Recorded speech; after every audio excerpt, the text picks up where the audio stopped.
उर्दू में सुनाइए, पंजाबी में सुनाइए, जो भी आपका दिल चाहे। मैं पंजाबी तो हमेशा बिस्मिल्लाह करदा चलो पंजाबी जी हाँ मां जी बोली है बिल्कुल। ते एक एक बंद नज़म है तेनू मिलन दे कीते हाड़े। हाँ तेनू मिलन दे कीते हाड़े, तेनू मिलन दे कीते हाड़े असा बंदे ना संभाड़े। हाँ तेनू मिलन दे कीते हाड़े असा बंदे ना संभाड़े। असा याद किताब दे विचों किन्ने भर के फाड़े। क्या बात है। असी याद किताब दे विचों किन्ने भर के फाड़े।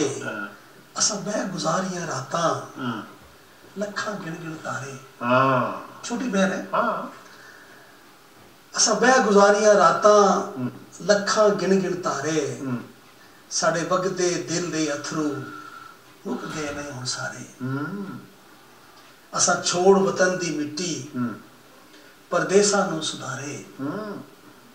ते भैणा देण वधाइयां ते मावां हंजू वारे।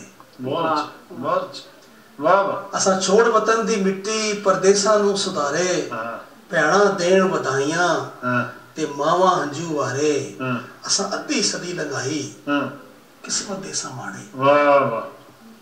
एक दिन भी ना भुले असा तैनू याद प्यारे। वाह जी वाह, बहुत खूब। असा अद्धी सदी लंघाई किस्मत दे समाड़े।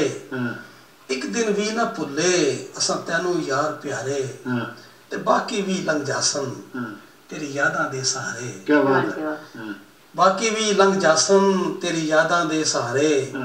हुण लत्तां कबरां लमकण असा बैठे हां किनारे।